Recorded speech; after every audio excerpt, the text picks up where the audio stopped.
Une naissance sur 100 est touchée par les troubles du spectre autistique.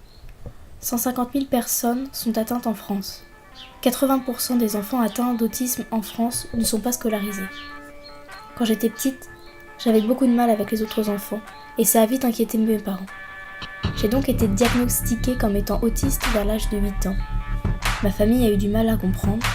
Ils me voyaient comme un extraterrestre alors que j'ai un autisme léger qui affecte seulement mes relations avec les autres. Contrairement à ce que disent les clichés, je ne suis pas plus intelligente que la moyenne, ni repliée sur moi-même. Je suis presque normale en fait. On dit souvent que les autistes ont une difficulté à interagir avec les autres, ainsi que des comportements restreints et répétitifs. Moi par exemple, j'ai quelques tocs. J'aime que les choses soient bien rangées, à leur place. Et si quelque chose n'est pas à sa place, j'ai souvent des crises de panique ou de colère. Et la seule chose qui m'aide à me calmer, c'est la musique.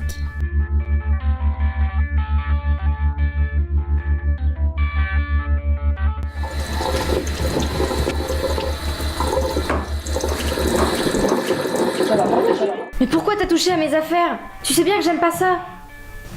Ah ben je sais pas, peut-être en faisant le ménage, excuse-moi, c'est pas grave. Je veux plus que tu touches à mes affaires.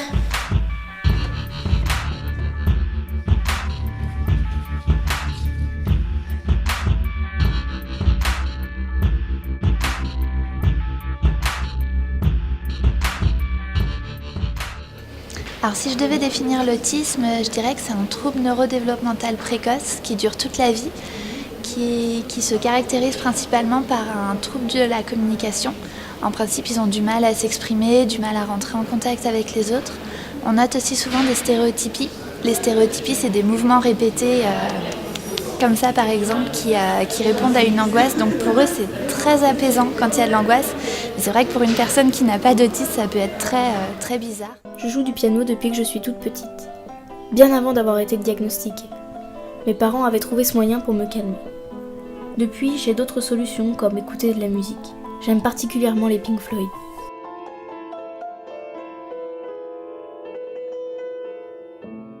Il y a plusieurs formes d'autisme.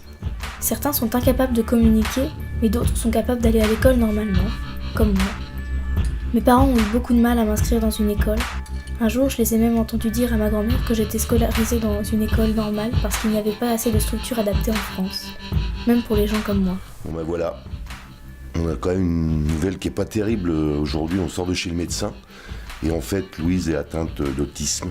C'est pas catastrophique, mais voilà quoi, il va falloir qu'elle vive avec ça. Ah mais je suis complètement triste pour vous, je sais pas quoi vous dire. Si je peux vous aider, dites-le moi. À l'école, je n'ai pas beaucoup d'amis. Je ne sais pas pourquoi. De toute façon, ça ne me dérange pas parce qu'en général, je préfère être seule. Le bruit me dérange. Quand il y a trop de bruit, je m'entends plus penser. Et un bruit sourd remplit ma tête. J'ai l'impression que je vais exploser.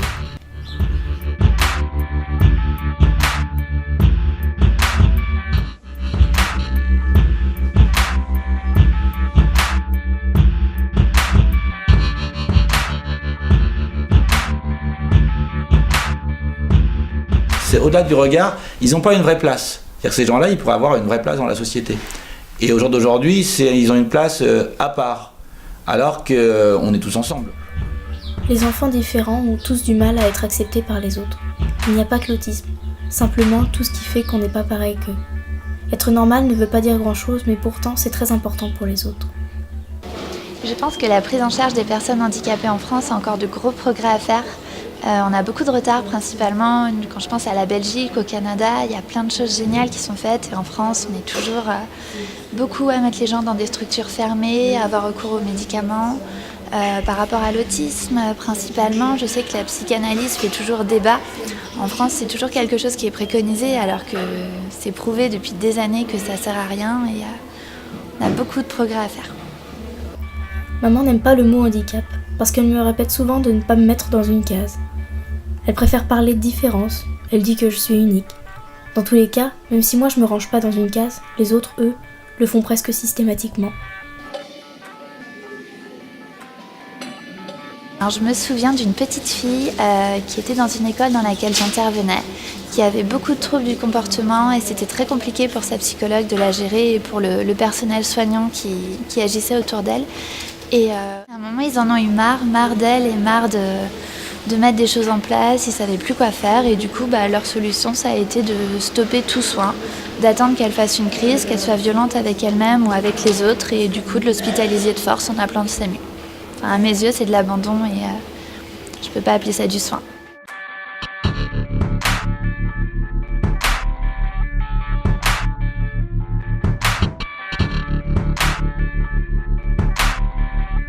À part la musique, certains utilisent l'art pour me calmer et faire le vide. C'est une sorte d'art-thérapie.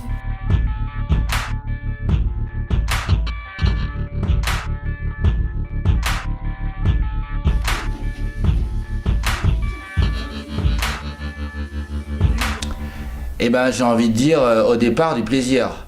Voilà, au départ, donc c'est des enfants qui sont quand même assez agités, perturbés, qui pour un rien vont avoir tendance à se frustrer. Et quand ils viennent ici, ils sont vraiment accueillis dans une espèce de bulle de bonheur, j'ai envie de dire. Donc déjà, le fait de se procurer du bien-être, ça permet au corps de trouver un peu des solutions pour vivre autrement. Voilà, donc en général, on ne répond pas à une maladie ou à un problème psycho spécifique, mais c'est le fait de vivre autrement, j'ai envie de dire, qui peut aider à trouver des solutions.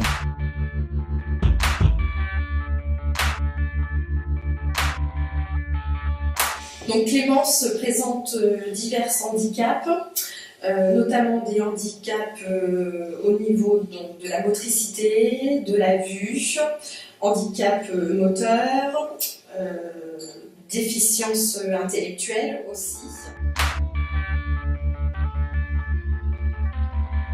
Par rapport au milieu scolaire, on se rend compte, lorsqu'on a des enfants en situation de handicap, que l'école n'est pas adaptée pour les enfants en situation de handicap. Voilà, Clémence a été confrontée à une maîtresse fermée, où ça se passait pas très bien. La maîtresse n'était pas du tout ouverte au niveau du handicap. Donc on sentait vraiment que Clémence était frustrée d'aller à l'école. C'était son AVS qui s'occupait d'elle. Et heureusement qu'on avait son AVS, parce qu'on considère que sa moyenne section a été une année blanche. Nous avons redéposé de nouveau un dossier auprès de la MDPH pour faire valoir les droits et surtout pour que Clémence soit reconnue à la hauteur de ses handicaps. Et on se rend compte que le handicap aujourd'hui, si on n'est pas en fauteuil roulant, on a le regard de la population. Donc c'est vrai que dans la société, je pense que c'est encore un sujet tabou et peut-être aussi qu'il y a un manque d'information aussi à ce niveau-là par rapport aux médias.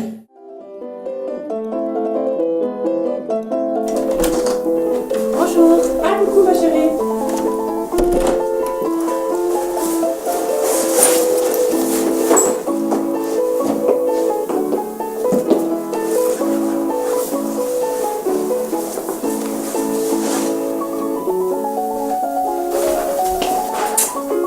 J'ai une super nouvelle. On a reçu la lettre. T'es acceptée dans ton école.